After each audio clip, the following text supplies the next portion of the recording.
권오을 바른미래당 경북도당 위원장께서 이번 개헌 관련해서 한 말씀 주시겠습니다.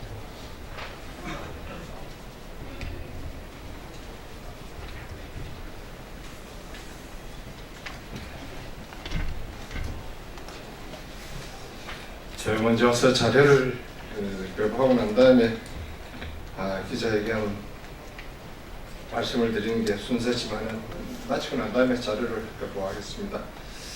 문재인 대통령께서 헌법 개정에 대해서 오늘 자로 국회에 개정안을 송부를 했습니다. 거기에 맞춰서 아직까지 거론되지 않았거나 거론이 되어도 미흡했던 부분에 대해서 이 부분은 꼭 헌법 개정 시 좀 도입을 해달라는 취지에서 말씀을 드리겠습니다. 개헌을 바라보는 국민들의 마음은 그 어떤 정파적 입장이나 당리 당략을 떠나 국민 염원과 시대가 요구하는 정신을 담아주기를 원한다. 그래야만 대한민국의 미래에 희망을 줄 수 있다. 이에 그동안 헌법 개정 논의에서 거론되지 않았거나 미흡한 몇 가지 조항을 헌법 개정에서 반드시 반영하길 촉구한다. 1. 헌법의 지방 우대 조항을 명시해야 한다.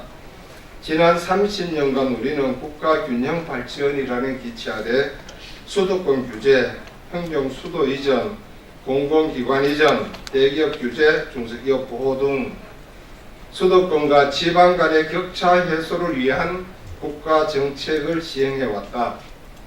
그럼에도 불구하고 인구, 경제력, 교육 여건, 문화환경 등 모든 분야에 있어서 수도권의 가밀화와 지방의 공동화를 초래해 국정 운영의 비효율뿐만 아니라 급기야 지방 소멸이라는 국가 위기론까지 대두되었다. 이에 수도권 과밀화 방지, 지역 경제 활성화, 지역 인재 할당제, 지방 입주기업 세제 혜택, 지방 관련 예산 우선 지원 등 강력한 지방 우대 조항을 헌법에 명문화하여 신선한 국토 균형 발전을 도모해야 한다. 이미 기울어진 운동장을 교정하지 않고는 지방 분권 및 지역 균형 발전은 백약이 무효임이 입증되었다.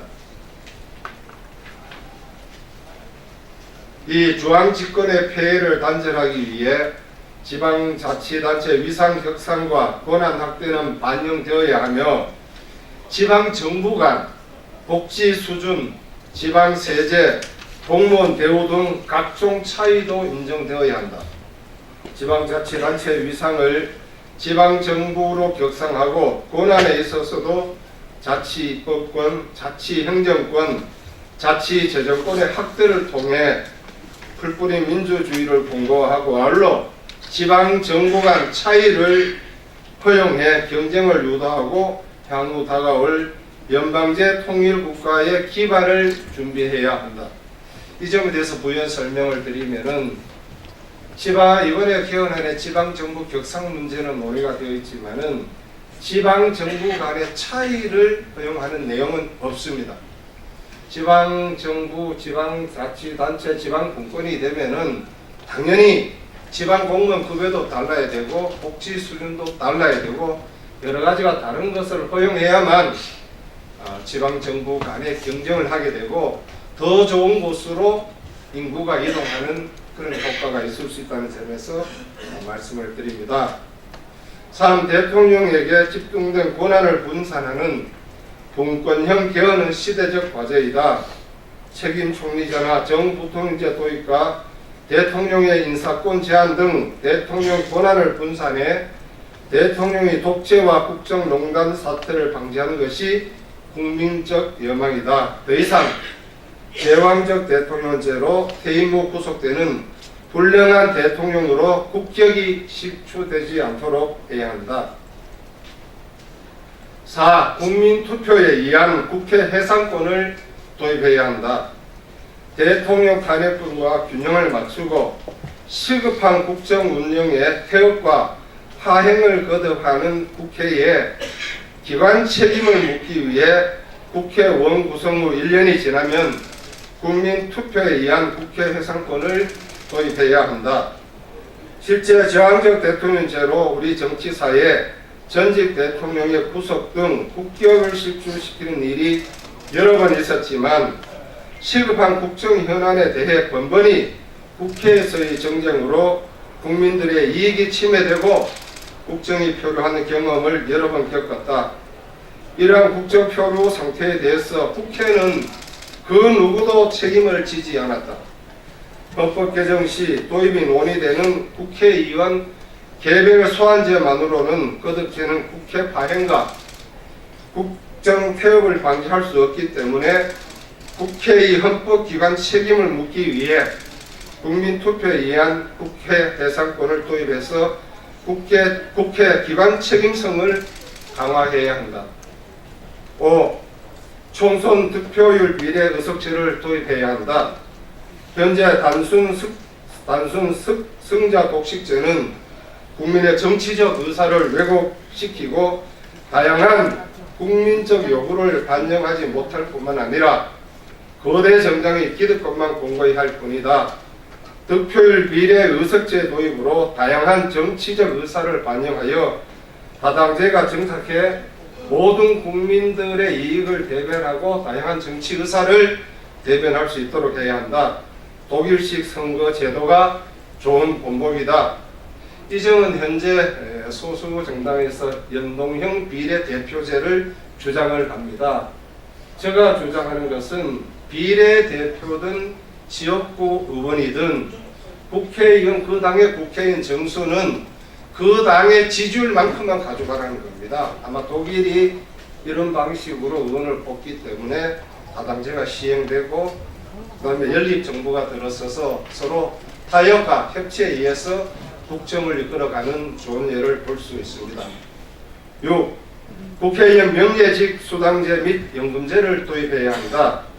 이제 국회의원도 유급제를 폐지하고 명예직 수당제로 전환해 일하지 않으면 수당도 받지 않는 명예로운 국회의원상을 만들어 국회의 신뢰를 회복하는 것이 급선무다.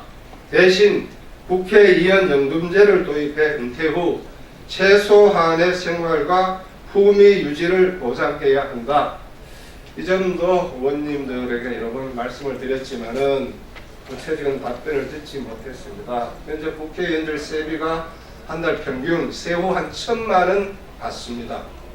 서민들 입장에서는 많이 받지만은 은행의 지점장이나 대기업 부장급이 연봉 한 1억 2천 정도 받는 것에 비하면은 그렇게 고액 연봉은 아니라는 겁니다. 단지 세비를 받는 국회의원들에 대해서 국민들이 신뢰감을 나타내지 않고 거부감을 나타내는 가장 큰 이유는 자주 되는 국회 파행으로 인해서 그리고 국회 불출석으로 인해서 국민들의 민심이 국회에 대해서 부정적으로 작용한다는 겁니다. 자제 국회의원 명예직을 하고 수당제를 도입하고 연금제를 도입하게 되면은 실제로 현직에 있을 때는 명예롭게 일을 하고 현직에 떠나고 난 다음에는 연금제로 인해서 품위를 유지할 수 있는 그런 제도 도입이 훨씬 더 바람직하다. 이런 점을 말씀을 드립니다. 7. 선거권 연령 및 국회의원 피선거권도 20세 또는 18세로 하향 조정해야 한다. OECD 국가 중 한국을 제외한 나머지 국가는 모두 만 18세의 선거권을 보장하고 있다. 특히 중앙선거관리위원회에서도 전 세계 190여 국가 중 157개국에서 이미 만 18세 이하가 선거 연령 하한선으로 명시되어 있다고 밝힌 바 선거권자 연령을 만 18세로 하향 조정하고 산적한 청년 실업 문제, 저출산 문제 등 청년의 정치적 기본권 보장과 국정 참여 확대를 위해서라도 피선거권 역시 20세나 18세로 하향 조정되어야 한다. 국회는 여야의 정치적 입장을 떠나 모두가 6.13 지방선거 때 현안을 통과시킨다는 지난 대선 때의 약속을 지키도록 진영의 이익에 얽매이지 말고 현안 논의에 적극적으로 나서주길 바란다. 참고로 피선거권 나이를 보면은 일본은 25세, 영국 18세, 미국 25세, 독일 18세, 캐나다 18세, 러시아 21세, 스웨덴 18세, 네덜란드 18세, 한국 25세입니다.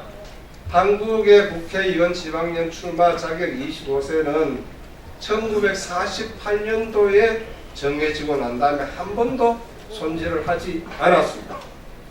모든 선진국이 18세, 20세, 21세가 되면은 국회에 출마하거나 지방의회 출마해서 청년의 이익을 대변하고 청년의 선택한 문제를 직접 해결하는 그런 관례에 비추어서 우리 대한민국도 이제 선거에 출마할 수 있는 나이를 대폭 낮출 필요가 있다고 저는 생각을 합니다.